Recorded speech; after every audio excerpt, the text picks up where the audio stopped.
Welcome to the Venly Expert Talks, where we aim to inspire Web3 builders with great stories from great minds. I'm your host, Alexandra Ahrens, and I'd like to remind you that you can always reach out to us on Twitter, Discord, or LinkedIn with ideas for the podcast and questions for our guests. Welcome to episode 26 of the Venly Expert Talks. Today I'm joined by Evan Helda, Business Development and Strategy at AWS for Spatial Computing. And we're talking about the ultimate promise of the Metaverse. So the use cases that will actually drive demand and have a positive impact on humanity. So it's quite a topic, something to live up to. Let's see if we can live up to it. Yeah. If we can start out with your background in life and crypto and you can tell me how you got to where you are today. Sure. Yeah. Let's see here. I grew up in California, then was raised in North Carolina. So I'm a bi-coastal kid. Was always into games and gaming throughout my youth. Was really into this idea of a metaverse and a digital layer on top of the world from a young kid, reading all kinds of sci-fi books. So this has been something that's been buried in my subconscious for a long time. So it's a joy to get to work in the space. But I didn't start off in tech. I started off in finance. I was a finance major in college. Don't remember a thing from that.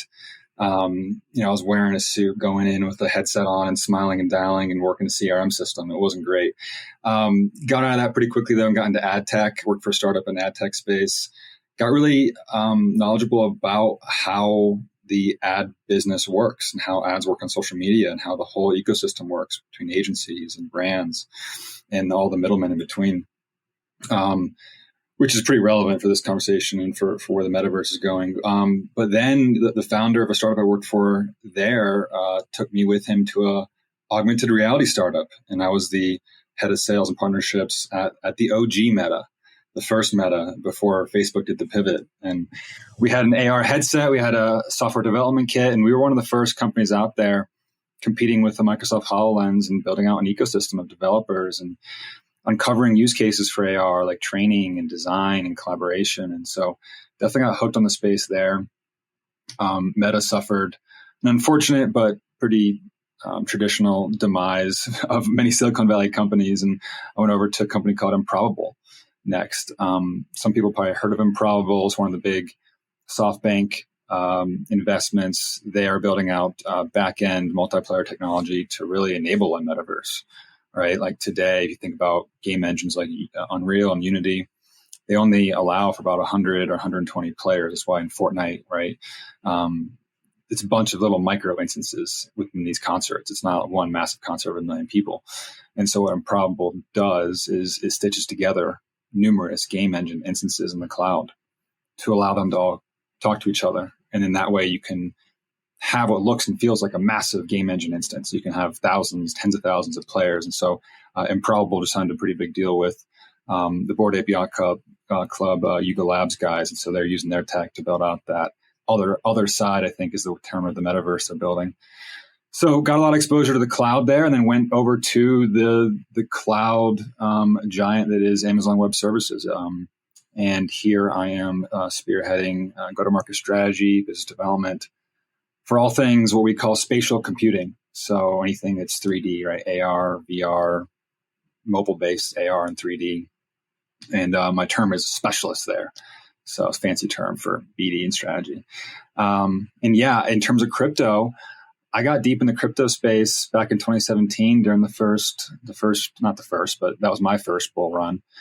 And just became obsessed with the promise and the value props and the use cases and started to really learn about NFTs even back then. And, tried to convince the founders at Meta to pivot a little bit and build out an NFT marketplace of sorts back then before it was even a really renowned thing. And they thought I was crazy, shut the idea down. I tried to go raise money from a few startups. They thought it was too early, shut the idea down. Go figure. OpenSea was starting at that same time where it is now. Now with an AWS, I'm still touching some Web3 stuff, which we get into a bit later if you want. Yeah, definitely. Yeah. So that's exactly what I was going to ask next. So with AWS or Amazon Web Services, I'm not sure if I said that, Can you tell us kind of how you're connected with obviously the spatial computing, but also Web3, Metaverse, how that all? Yeah. My day-to-day focus is largely on the immersive experience side of the metaverse, right? The elements that go into creating 3D immersive experiences and delivering them. But in terms of Web3, you'd be shocked how many blockchain nodes, Ethereum nodes, and other L1s run their nodes on AWS infrastructure, right? Just raw compute instances. And so we are building out a team and building out some services to help streamline, launching and configuring compute instances that can really manage the workload for blockchain validation and whatnot. And then what I'm really focused on is, again, at the experience layer. But a big thing we're seeing is that a lot of brands, like customers, they have all kinds of 3D content, all kinds of 3D assets, and they're trying to figure out, how can we turn this into a digital product with NFTs? And then they do it, and then it's just a static JPEG or something, and they're like, okay, how can we do more with this? And so then you have, these game worlds, and you have these galleries, and you have all these different endpoints for 3D assets, be it NFTs or just be it, a 3D asset of a shoe for e-commerce. And so what we're very focused on is helping brands create more streamlined, centralized, standardized systems and processes to create, manage, and deliver 3D content to all these different endpoints. And so if you think about it, if you're Nike, if you're Adidas,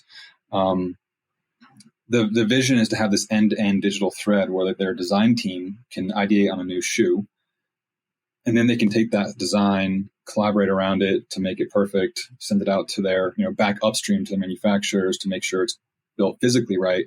Then they can take that same 3D file, push it out into e-commerce experiences, or push it out into an NFT type of mint, or push it out into Fortnite games, right? So they need better workflows and pipelines around all that.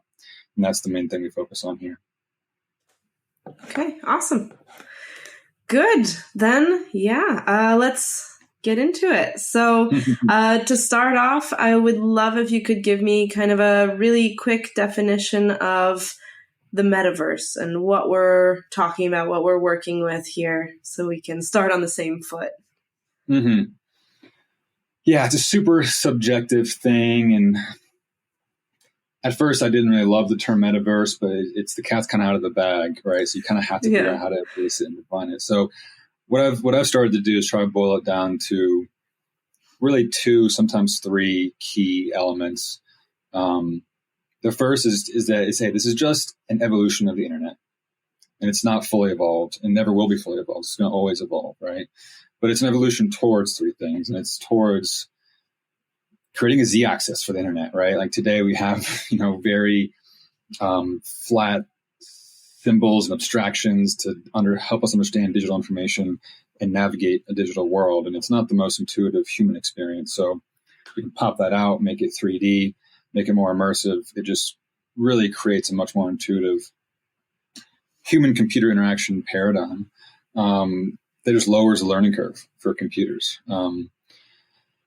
So that's one element. And then the other element is it's hard to call something a metaverse, right? A verse, like a universe where you can really have an existence within if there's not like ownership and identity around those things. And so for your audience probably already knows this quite well, but that's where the Web3 stuff comes into play.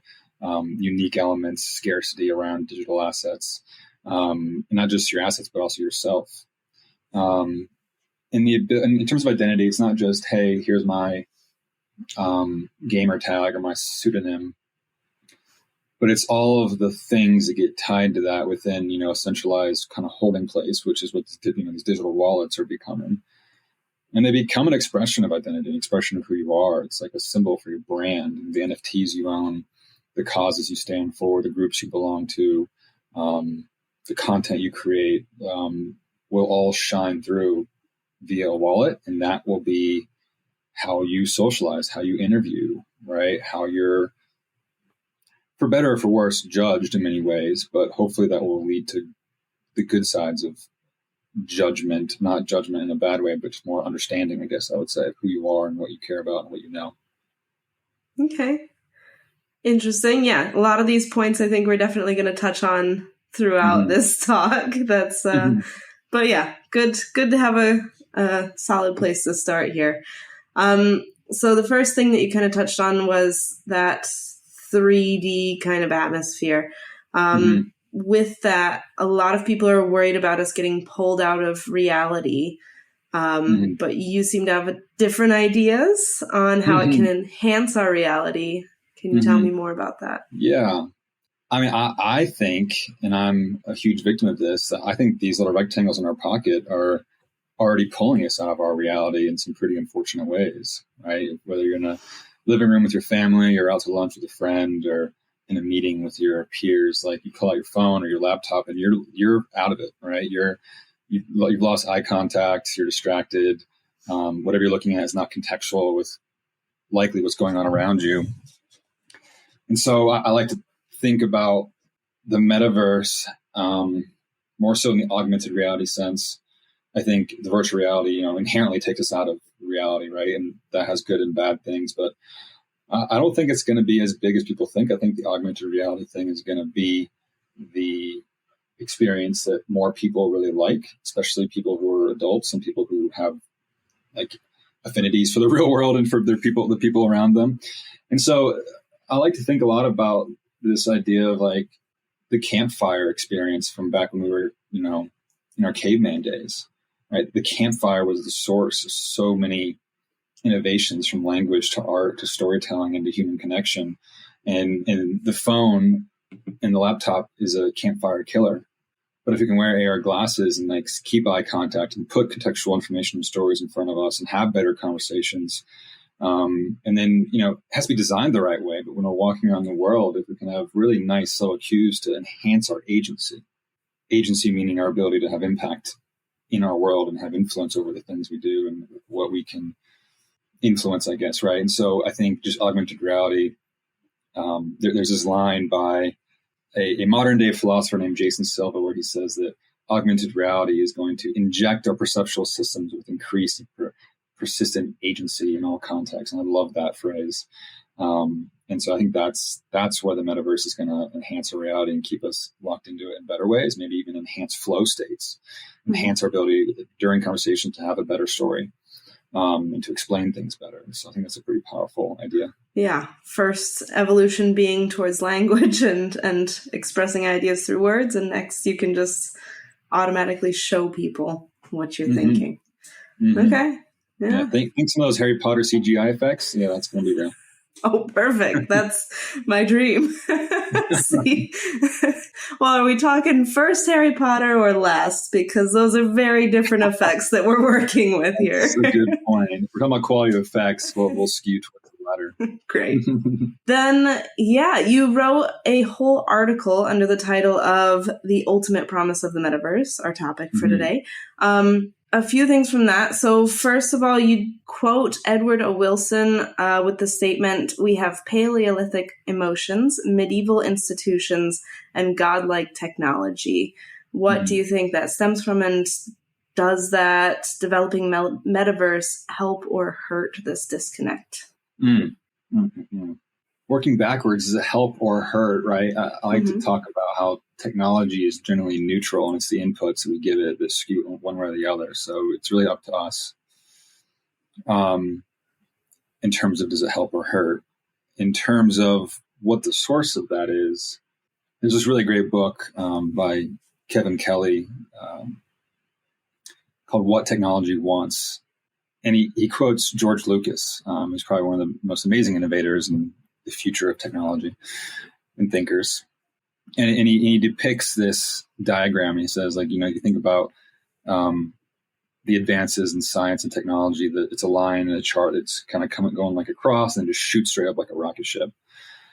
And then you think about our humanity and our emotional state and ability to like understand our emotions, control our emotions, and just it stayed flat. Right? Like as humans, we're still in the caveman age when it comes to our emotions and our minds and our bodies. And so as that line gets further and further apart, there's going to be some consequences to that. And I think that's what Edward O. Wilson is hinting at so acutely. And so I think the only solution to that is like, okay, we can't just be victims to the godlike technology. It's like we need to be godlike ourselves with the technology, use it to become godlike, and use it to have what Tristan Harris calls the wisdom of gods.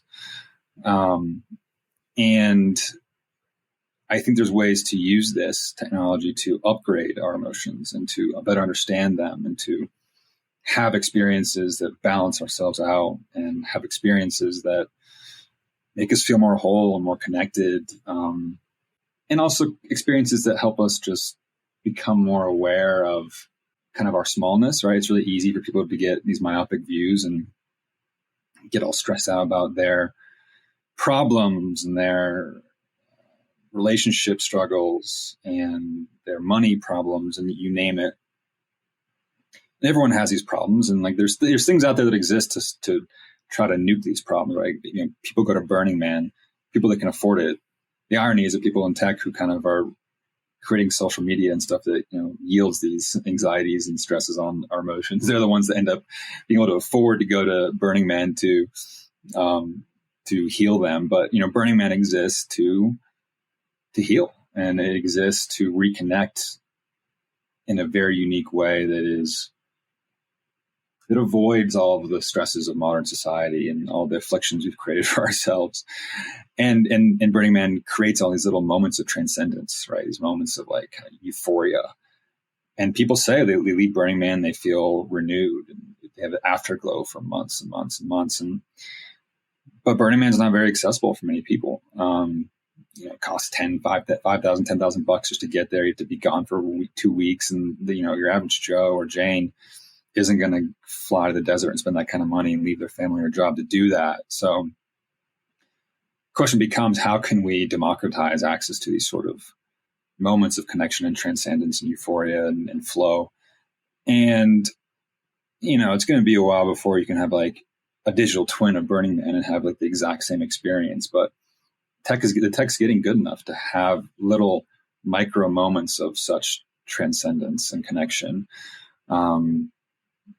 Like the best example I like to use is just, think about the astronaut overview effect. And you can look that up if you don't know what that is, but basically it's the experience of going into space and looking back down at the planet and just realizing our smallness and realizing how insignificant all of the struggles and tribulations are of, our tribal way of thinking. And people realize that if you could just see the world from this view, you'd realize that your problems aren't that vast, and our dissimilarities are not that dissimilar. And you'd have a whole new appreciation for life and for your existence and for the world we live on. And so I think that with the metaverse, with VR and AR, different experiences, we could blast people to space in that kind of way and like give people those sort of perspectives and those viewpoints. And the whole space example is just a metaphor. There's so many other kind of ways you could do that. But that's sort of what I'm getting at. And that's where I think that this godlike technology can be used to overcome our Paleolithic emotions. Mm-hmm. It's interesting that you talk about that in kind of Well, okay, so what I'm thinking is, obviously, I think we're both at the age where we remember the time before the internet being available at every moment. And now we're definitely, as you said, they're in our pockets all the time. Google is just a click away. So with that kind of technology and that availability of information, we already have that thing where we can kind of zoom out and realize there's so much more, but because it's so available, maybe it is not as special. Do you feel like that's a concern? It's not as visceral. Mm-hmm. Like I can pull up a screenshot of planet Earth on my phone and laptop, right? Uh-huh. And there's even you can even tap into live satellite feeds. Mm-hmm. But that's very different than putting on a headset and experiencing that blast off, that sense of presence, as you go through the atmosphere and you're looking around and you're popping through the ozone layer, and then all of a sudden you're floating peacefully and you look back and you're there, right? And you feel that vastness of space and you feel that smallness of the earth. And it's just that, again, that visceral sense that I think these immersive experiences create, you just can't get with the traditional rectangular 2D in our pocket experience. Yeah. Okay. That's fair. It's got to be all the way around you. Pretty much. Okay. Full, like, what is it? Ready Player Me kind of experience. Yeah, a little bit. Exactly. Okay. Cool. Maybe you can touch on what are some things that you have heard or that people tend to get wrong when they think about the metaverse? Oh, I mean, the most common one is that people just think it has to be a VR headset and it has to have avatars. You have to be running around this persistent virtual space. I think you can access it however you want based upon the context you're in, the level of immersion you want. That's the most common misconception.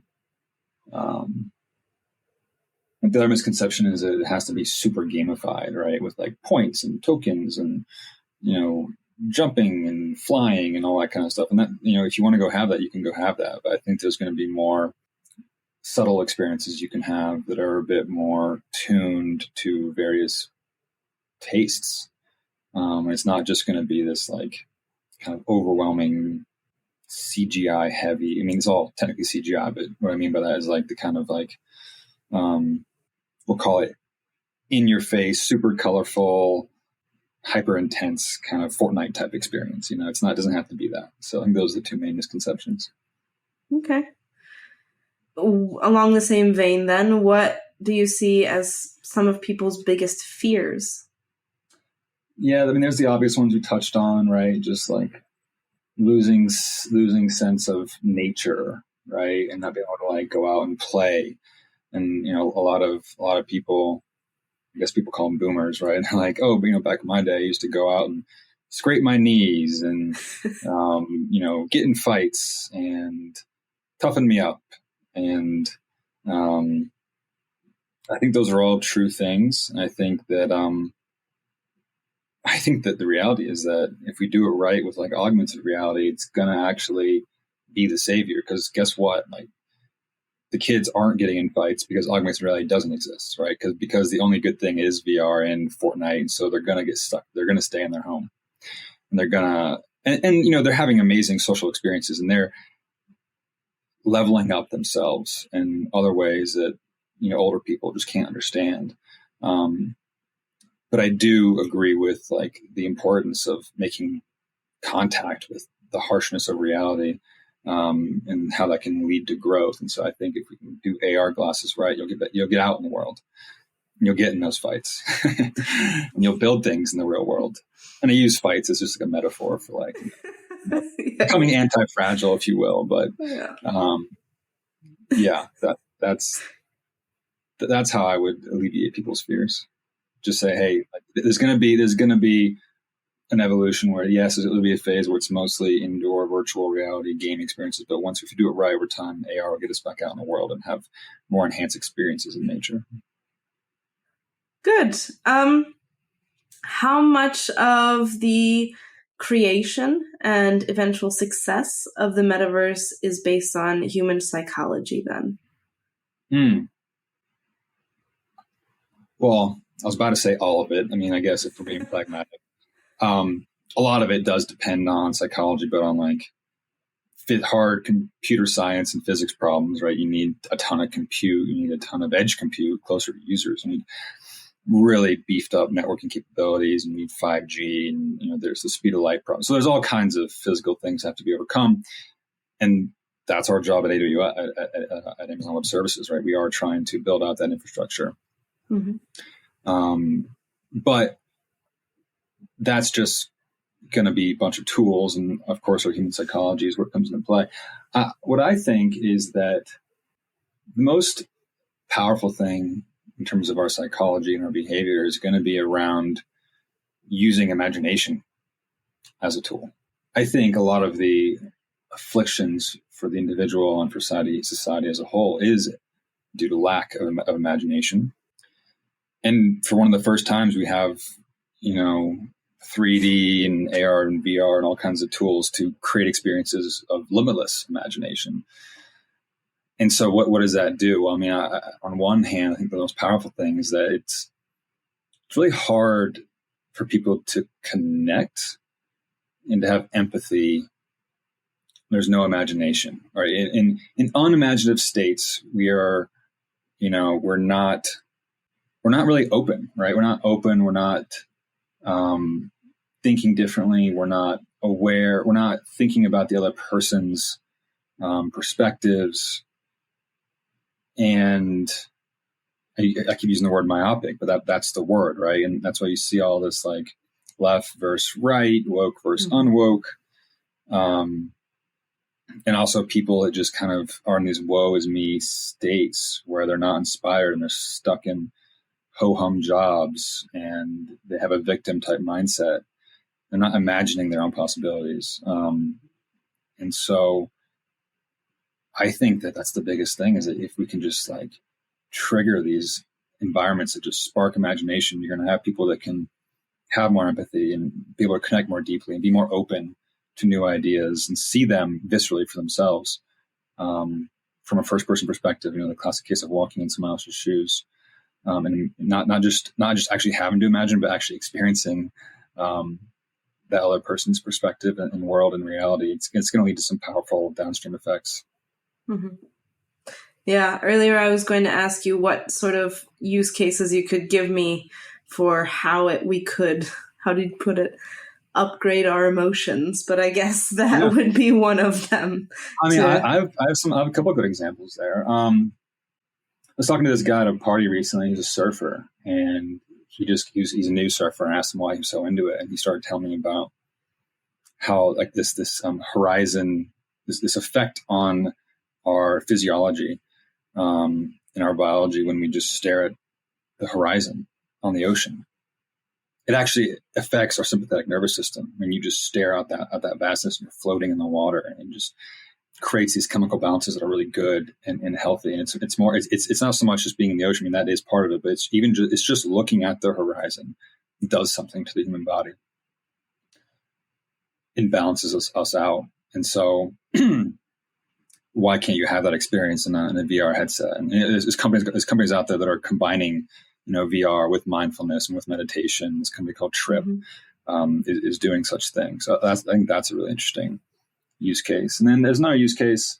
There's another article I wrote called 2032, A Day in the Web3 Life. And at the end, it's sort of a sci-fi story, and puts you in the shoes of a creator in the future. And this creator, you have a child, and the child's acting up, and you start to get angry, and you almost start screaming and yelling, but instead you're stopped because you see a little, subtle flashing red light in the top right corner of your AR glasses.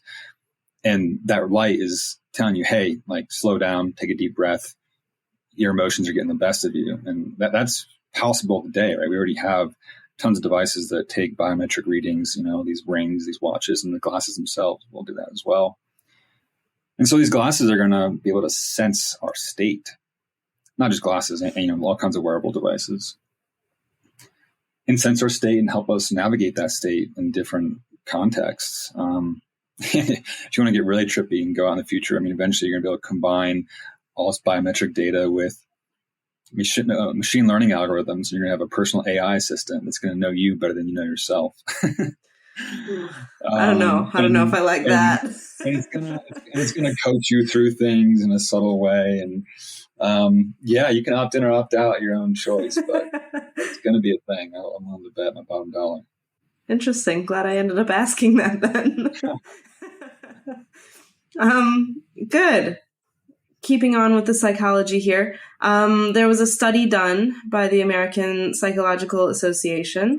Technology and social media is already playing a part in increasing rates of depression and anxiety. So how can we work with this knowledge to access a positive metaverse experience?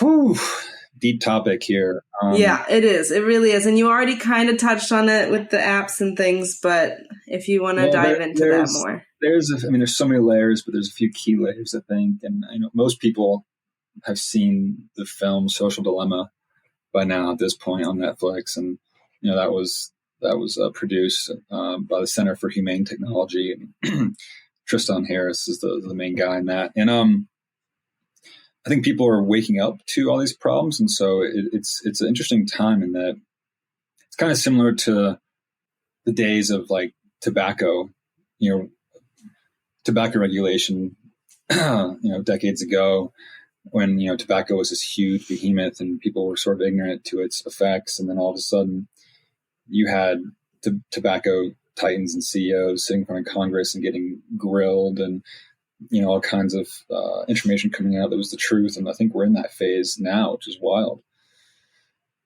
And the cause is, I try to keep things simple. The cause is just these ad-based business models.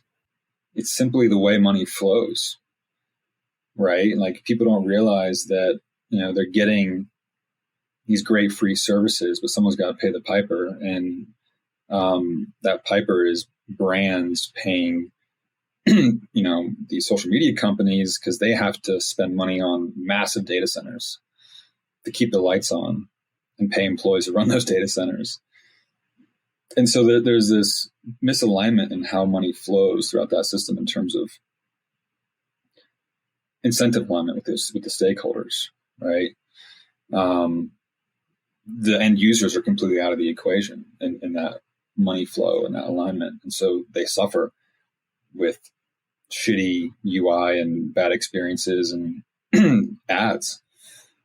And, and then it leads to algorithms that put content in front of you that increase a certain metrics. Like the problem is like, okay, ad-based business models, but then what's being measured to enhance those is just something super simple, which is like engagement and conversion. And so what's going to maximize engagement and conversion is going to be content that is instigating, content that's controversial. And so that's where the promise of Web3 lies, right? You can, instead of having to rely on ads, you can have tokens to create revenue and align incentives, and everyone has ownership of these tokens. And so everyone's got the same skin in the game. And then you have NFTs and whatnot that just can change the way you engage with your audience and distribute and monetize digital content. And so I think this shift in business models is everything. And that's super important because I think that's where the metaverse totally will break down, is if the metaverse relies on ad-based business models. And I think that, it's hard to ever get rid of like the placement of goods. But I think in the metaverse, if we do it right, and there's other revenue streams coming from tokenomics and NFTs, then you can do ads in a different way, where it's not about just hooking someone and shoving it in their face, but it's a more subtle thing where, like, because of the data in your wallet that you own, and it's super hyper personalized and it tracks where you've been in a more personal way, it's subtly placing a product as you walk through your virtual house or, a virtual mall, that's hyper relevant, right? And not just based upon overhearing what someone said in the room next to you about, I wanted to buy a V-neck t-shirt, something like that, which is so creepy now. Like I literally, someone else like talked about t-shirts because they own a business, and then all of a sudden I was getting V-neck t-shirt ads on my Instagram. It's crazy. So yeah, I just think it's that business model shift. It's going to be everything. And then, it's also going to take a lot of innovation around truth seeking, right? There's crazy technology coming out now that can, you say a few sentences about a cat, with a Santa Claus hat on, sitting on top of a cactus. I don't know where that came from, but like you could say that, and and it produces the most insanely high fidelity art and CGI of exactly that thing. And so, I've seen these, these fakes, these content, you say, show me a cityscape blowing up that looks like Ukraine, right? And then you say that, Ukraine got, nuked, and like you put that out there and people are going to see it and believe it. And so how do you counter that with, truth algorithms that can detect that kind of stuff? That's going to be super critical and important for the mental health and just stabilization of society at large, no doubt. Yeah. Yeah. Okay. Very good points. Let's move to a slightly more positive point here. So which subsets of people do you foresee getting the most out of the metaverse experience? I think people that want to learn. The most powerful use case for these experiences is knowledge transfer. And I think it's, people like to talk about the displacement of lots of workforces, right? Whether it's truck drivers or, technicians that do certain types of physical maintenance on things, and they're going to all be replaced by robots. And so how do you give these people all new skill sets without having to run them through some kind of education program for years and years to acquire some intense domain knowledge? The biggest use case we focus on here at AWS is within the industrial enterprise world of like augmented reality worker assistance, right? You put on a headset, and I don't have to be an expert on how to do some kind of complex assembly of some kind of harnessing on a jet, on the body of a jet, but I put these glasses on and it's going to show me step by step exactly where to run these wires through and where to clip them together. And all of a sudden I'm an expert. And so that's going to be super critical for people that either A, are being displaced in the workforce, or people who just want to change their life and go do something different. Okay. I kind of want to take that towards a negative place, but I think I'm going to pull back. Take a negative and see it.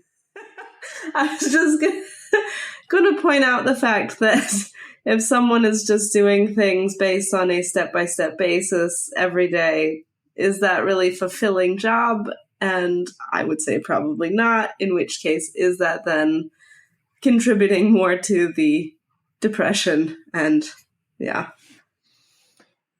That is an interesting point. And my pragmatic mind wants to say, if they don't have any skills, like, what's the alternative, right? Like, and I think there's ways to make it interesting and sort of gamify the experience and make it rewarding. And what's so incredible is that, it's step-by-step instructions on how to do a thing, but with those, it can translate to anything, right? Like now, like today, I might only have knowledge about how to string a harness together on a jet chassis or a car chassis. And that's all I do, because I don't have any assistance and digital guides to do anything different. But what if I want to learn how to put the screws in the wheels? What if I want to learn how to like actually maybe construct the panels? And now I'm contributing to the holistic creation of a thing. Now that's rewarding. That's fun. And what if I'm seeing my skills increase, right? Then there's, games are so rewarding because there's a sense of growth and it's visceral. You can see it. Those points you're scoring, there's levels, there's items you accumulate. And so people love that. It gives them a sense of purpose. And so that could be translated, I think, to the enterprise as well. Yeah. That's fair. That's a fair comeback. I'll take it. Yeah. And then, so we talked about people. That's great. Very important part of this. Which systems and industries do you think will get the most out of the metaverse? Yeah, I mean, just touched on it. I think these industries where you have these complex tasks that are going to still need humans, but a lot of those humans are on the older side, right? Especially like the manufacturing space, the energy space, power and utilities, right? A lot, there's like a workforce in like the 40s to 60s. It's aging out, and those aren't cool, sexy industries for Gen Z. And so how do you make those industries interesting and attractive for them and easier to get into for them? And so back to our augmented reality worker assistance example, I think that's going to be huge for those spaces. I really love the impact of this technology in healthcare. It's pretty insane how archaic a lot of the training and collaboration and procedures are in the healthcare space. When you think about it in healthcare, like it's all about a 3D thing, the human body, mm-hmm. and all the imaging we do is in 2D. All the surgical planning we do is in 2D. All the training and learning we do is in 2D. Actually, there you can bring out cadavers. That's very 3D and hands-on, but like even that has all kinds of problems. The expensiveness of cadavers, the longevity of a cadaver. Like that cadaver could just become a 3D hologram, and you could do all kinds of things and for way cheaper and at a much higher iteration speed.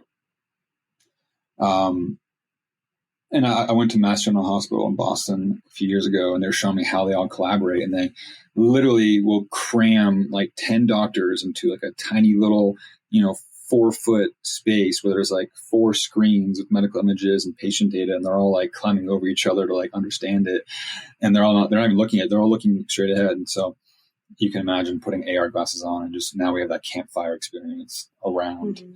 medical images and patient data, and we're able to just have a much more productive planning session or conversation with the patient even about their state and their health. Mm-hmm. Yeah. Not to take a negative again. But I thought you were a convert already. I didn't know I was gonna have to create a convert, but that's fine. No, this is it's interesting. It's bringing up different points for sure. I was just thinking back to way back at the beginning, and you're talking about people getting out and scraping their knees and toughening up and everything. I would argue that with a 3D modeled cadaver, maybe our nurses and doctors wouldn't necessarily be quite as prepared emotionally, psychologically for. Right. No, there's always going to be a place for the cadaver, because you got to be able to touch the organs and feel the skin and see the blood and get over the, grossness of it all. If that's the right word, I don't think it's the medical term for it. But there's still that phase before you get there where you need to learn about the human anatomy, and there's certain kinds of things that you could get much faster understanding of before you hit the cadaver, and then you're spending less time on the cadaver because you already know exactly where all the veins run, where the bones run, how to enter. You've really become proficient in that. So when you get to that cadaver right away, your skill set is high enough where you pass the test and you're quickly into the hospital system doing the real thing. Yeah, definitely. I don't want to give the impression that I don't agree with 99% of what you're saying. Right? You gotta have a level of healthy skepticism, because there's truth to the things you're saying too. Yeah, gotta try and poke holes. So always push pull. So so this is directly to our listeners now. How can people get involved in helping us reach the metaverse goals of the future? There's so many ways. If I had just to pick one thing, I'll go back to the Center for Humane Tech that I talked about, and the folks that created the Social Dilemma film. They've actually created a course called the Center for Humane Technology. Better said, a course for creating humane technologists, right? And their mission is to try to educate 100,000 people in the tech space on what it means to build humane technology. And it's their grassroots effort to kind of very bottoms-up way get people in seats at big tech companies and startups that are designing interfaces and designing systems and designing algorithms that take the problems you talked about into account. I think it's a really amazing cause and effort, and it's a free course. I think it's just on centerforhumane.tech or centerforhumanetech.org, I think is the site. And I would say look into becoming a student of that. And they're building really an amazing community around it. It's a great networking opportunity, I'm sure. And so that's the one thing I'm pointing people towards. Perfect. Yeah, we can put a link to that in the show notes. Great. Then I think it's about time to wrap up. So do you have anything to plug, anything you want to tell us about? Oh, the shameless plug. Yeah, shameless. My favorite moment. I write a newsletter about the space. It's called Medium Energy. It's www.mediumenergy.io. And it's about all this exponential technology. It's about being human, and it's about the convergence of those two things. And so, yeah, subscribe if you're interested in that stuff and what we talked about. And we definitely appreciate that. And that's the main plug. Awesome. Great. And now, who should we have on Venly Expert Talks next? Your chance to call somebody out and make them talk to me. The most recent article I wrote is it's called A Conscious Approach to Web3. It's the first company deep dive I've done, and it was on a company called High Vibe Network, and they're building the metaverse that we've talked about and imagined it. And the one that I imagined in that other article, The Ultimate Promise of the Metaverse, they actually pinged me out of the blue and said, "Hey, that vision from your essay, like, we're building it, like, let's talk." And so that essay talks about a real metaverse that creates those transcendent experiences, moments of connection, and mindfulness. And so I think their founding team is super impressive, and they have some folks that you should maybe have on, like FaZe. FaZe is the founder and CEO, one of the co-founders and CEO, and Chiyoko is a friend who's one of the co-founders there. So they're pretty amazing. I'd suggest them. Perfect. Will do. Definitely. Well, then thank you so very much for your time today. I really enjoyed this talk. It was interesting. Good. Good. Thanks for having me on. I really appreciate it. And good luck to Venly as you guys go to market.